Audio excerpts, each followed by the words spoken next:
A few weeks back, we talked 10 underrated DC keys. This week, we're going to talk 10 underrated Marvel keys, so stay tuned for this next episode of Josh's Comics.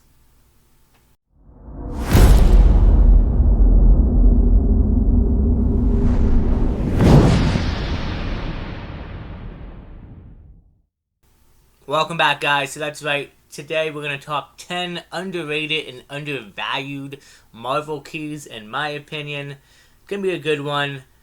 I think the 10 DC keys was a good idea, and I enjoyed it, and I'm definitely going to make a follow-up to the part 2 for that. But let's talk Marvel keys today. Let's start off with number 1, New Avengers issue number 4, but it's also known as the first appearance of Maria Hill. Unfortunately, in the Marvel Cinematic Universe, Maria Hill's character is officially gone as of now, but I still feel like it's an underrated key and undervalued. And honestly, it's a book that you can find pretty much in the dollar bins. Most of these books, honestly, I'm going to show off and then you'll see you can find in dollar bins. But I think it's a great addition and a good pickup to have in your collection. Let's go with number 2. This book is one of the more pricier books if you can get it in the 9698. Spider-Verse number 6. This has tons of first appearances. Just to name a few. Sea Spider, Sun Spider. I mean, the list goes on. This has like 10 first appearances in it. And it's a book you can regularly find, believe it or not, in the dollar bin still. And I guess shops or people that do sell comics just don't realize it, but I had a buddy of mine who found one for like $2. I think he got the 9.6, and it's well over $100, if not more, 9.6s, and even more close to 9.8. So a good book, again, you can find in the dollar bins that is worth quite a bit. Moving on to number 3 on our list, we're going to talk about some Punisher. Punisher number 219 is the first full appearance of Punisher in the War Machine armor. I have issue number 218, which is the first cameo, but 219 is a really great cover. And honestly, that whole Punisher run is another set of run that you can find in the dollar bins if you're lucky enough. People overlook that for some reason, and I don't know why, but I love that cover. And, you know, there's some rumor going around that Punisher will be in Armor Wars, and we might see him don the suit. That would be really cool. But still, I think it's a very underrated and undervalued key, especially for Punisher. Moving on to number 4 in our list. Daredevil number 51. From, I believe it's volume 2 or volume 3, but it is the origin of Echo and her connection to Daredevil. Obviously, the Echo show is coming out. Recent news on the Daredevil show, though, everybody, or writer-wise, has been fired, and they're going to restart the series over again. Interesting news, but Echo, in my opinion, is another underrated and undervalued character, especially for her keys. I also feel like, honestly, most of her keys in that run, her first, second, even her third appearance, which are all great covers and great issues, are very underrated and undervalued. But knowing that it's an origin story and original, it's another pricey book that, you know, you can find in the dollar bins, and high grade, you can get it raw, you know, $20-$30. So it's always interesting to see these books in there. Moving on to number 5 on our list, we are talking some Captain America, and this is Captain America issue number 14, a book I recently purchased in the last few months, and it's actually got a really great cover. The background art is from the original Captain America number 27 from the 1940s, and then on top of it, it's the first meeting of the Winter Soldier and Falcon. Obviously, we have that show out now, and I want to think going forward that even though, you know, Sam Wilson is going to have his own movie, and I don't think Bucky is going to be in the movie, and I know Bucky's going to be in Thunderbolts, I think they're going to eventually team up and meet up again, obviously, in the Avengers films. I mean, Captain America and Bucky has always been that team relationship part that you need to have, so I think it's a very underrated and undervalued key, and it's also where Captain America at the time, who is Steve Rogers, fights off against Bucky Barnes as Winter Soldier. So I think it's a really great key and undervalued. And like I said, the background art on top of the new art is just, it's a great cover to have. Moving on to issue number 6, we have Young Avengers number 6, and it's the first appearance of Cassie Lang as Statue.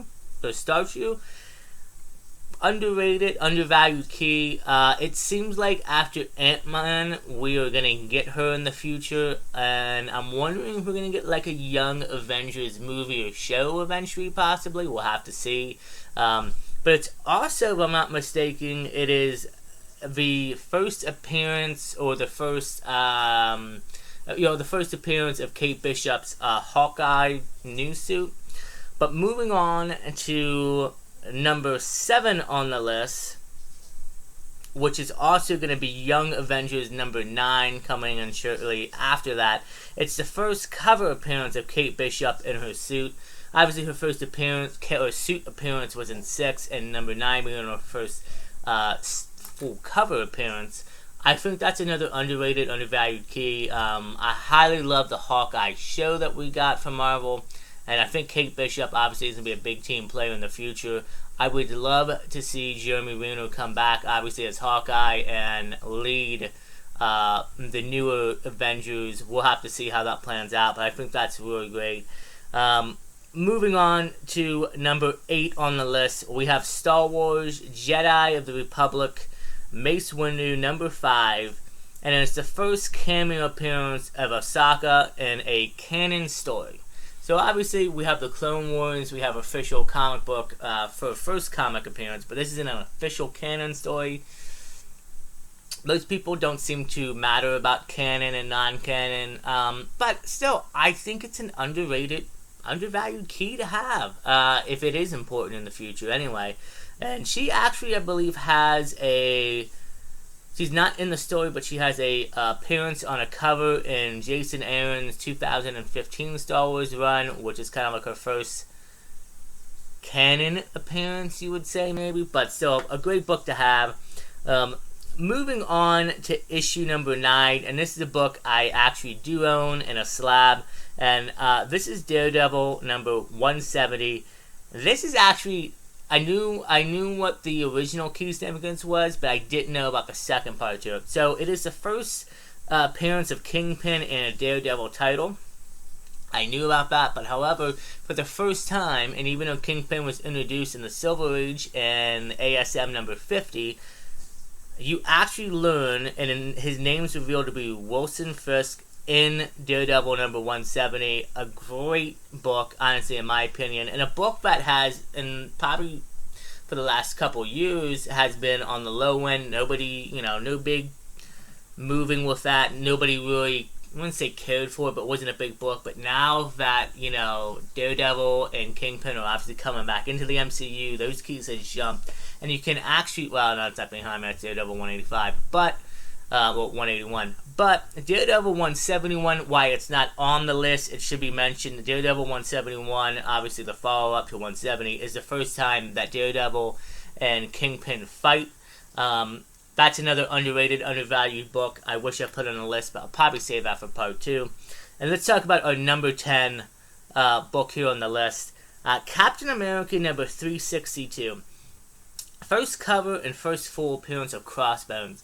Guys, you can find, and the interesting thing is, Crossbones has 2 cameo appearances. So it's 360, 361 are his first 2 cameo appearances. And then you have 362, which is his first full and his first cover.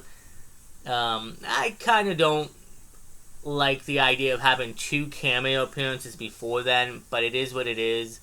But surprisingly, this book, again, easily to find in the dollar bins, and at a high grade, maybe $10.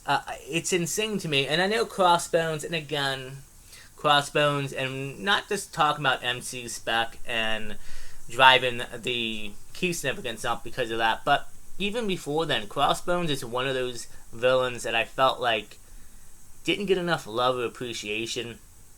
But surprisingly, like I said, a lot of these books here on the list, if you guys go local comic book shops, you might get a good couple hits with some of these books.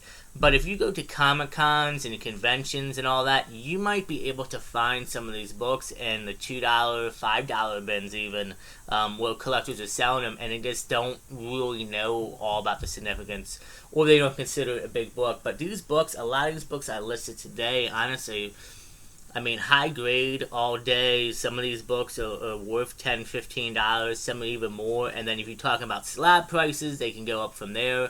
Obviously, there's a big difference when it gets up into the 9s, especially from the 9.6s to the 9.8s. But, so yeah. This is my 10 underrated and undervalued keys on the Marvel side. And like I said, I'm going to do a part 2 for DC for sure. And I already am thinking of my list for part 2 of Marvel. I just feel like both sides obviously have just very underrated and undervalued keys. And I just, for some reason, I don't know why, and like you'll look at the significance of some of this stuff and you're like, wow, some of this stuff is very big in my opinion, at least to me. So anyway, guys, do me a favor. If you liked the video, hit that like button and please subscribe. I would greatly appreciate it. Leave me a comment. Let me know what you thought about the list, if you have some of these books, and if you're going to pick them up, or, you know, what you just consider yourself. And let me know, what do you guys consider underrated, undervalued keys? Even if it's not on the list here, let me know. You know, as someone who's been doing the hobby for, almost 2 years, it'll be coming up soon. It's just been a great ride, and to gain knowledge from you guys, and even people who, you know, have been hunting for 30, 40 years. I mean, it's really great to learn about this hobby. So, anyway, guys, do me a favor, stay safe, take care of each other, and as always, we will see you in the next episode of Josh's Comics.